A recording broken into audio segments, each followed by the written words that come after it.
we're going to explore this article that's called The Art of Crisis Pivot, of the crisis pivot and the brands that are getting it right. As I said, it was very interesting to me to see how from management many companies are shifting, are trying to manage this situation. Some companies are just asking for help. Some other companies are changing their ways into the production. Their production is changing into supply for the medical workers. Some others are coming up with ideas that I think they're very, very creative and relevant. These are smaller companies, of course. So we have, for example, that Leandra Medin, the influencer and founder of Man Repeller, she says that you have to work with what you have. She has a company that sells a lot of products through events like Coachella. We spoke about this a while ago. Obviously, when there's no event, there's no promotion in these events for specific brands, and a lot of influencers do this. They travel to these events, or they travel all over the world to bring these brands into the mainstream. But right now, without travel and without events, companies are having to shift how they manage. So what she has is a lot of subscribers, and what she's doing is, instead of putting pictures of events that are not happening, she's sending texts. Her employees are sending texts to their clients, like with the purpose of strengthening their community and also to keep them close and to keep them updated. And she has a lot of response from her subscribers. So at some point, she's thinking on monetize that, probably bringing sponsors of those texts. So she's shifting, she's pampering, let's say, her community, and she plans to monetize on this. Another example of how companies are shifting says that you have to find what sells. So Jonathan Cohen, a New York-based fashion designer, which used to sell dresses for around $1,500. Of course, he's not selling dresses anymore, but right now, he's selling flower illustrations, which of course are not as profitable as his dresses, but in a good day, he's selling around 50 illustrations for $30. So that keeps the cash flowing, right? And reminding his clients why they like about his brand, because all these illustrations are very similar to the prints of the dresses that he sells. So it is a time to be creative, but it is a time also to be frugal with money, to be very careful. We cannot spend crazy amounts of money shifting models of business. We have to work with what we have, right? Another example is the publicist Elizabeth Tux.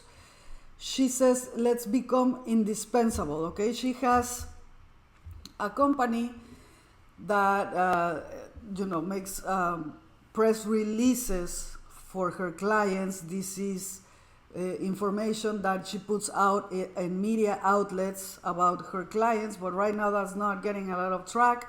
So she created a website where she's selling her clients' products to help them make money, because that's what we all need in this time.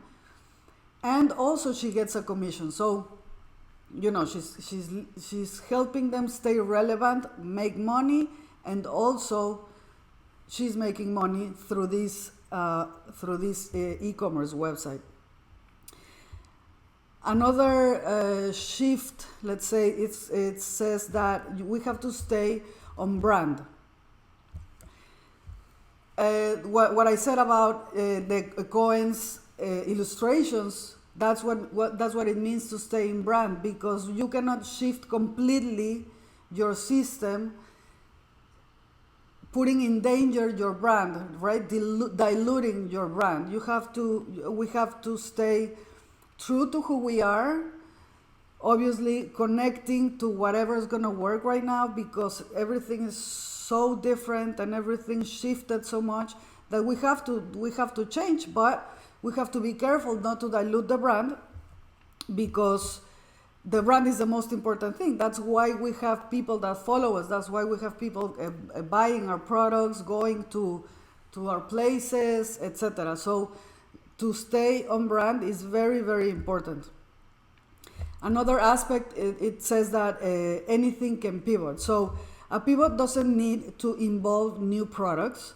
Some brands are using the pandemic to reduce their reliance on wholesale. The wholesale model has been challenged for years, and more brands are leaning into the direct-to-consumer approach. For example, many brands have refused to sell in Amazon because probably it's not their type of client, but right now that you cannot go into a store and buy stuff, well, these products have to be sold somewhere, so they're looking into different marketplaces like Amazon to sell their stuff. Other people are finding Instagram Live to be very productive for them, and they keep selling their products, they keep being the same brand, but they're using, you see, these other tools. I've seen a lot of advertising that's been done in home, like photo shoots that you usually would see in magazines, and the big productions and models and makeup and all of these things. Now they're done in their own homes. Like models are taking pictures of themselves, and this is how they are managing to stay relevant in this crisis. So I found this very interesting. Again, how we have to adapt to this new language, to this new behavior that just months ago was completely different, right? That these habits of consumerism have completely shifted. And also what this specific article says is that we need to think long term. We cannot shift our entire operation for just this period of time, because this period of time specifically is going to change. Eventually this is all going to go away. We're going to go back to a different normal possibly, but we're going to go back to go and shop and do all these things. But we cannot change everything just for this period of time. We have to think that this is going to be over. We have to stay with our brand. We have to consider that things are going to, come back to normal in a certain way. So to be mindful of that.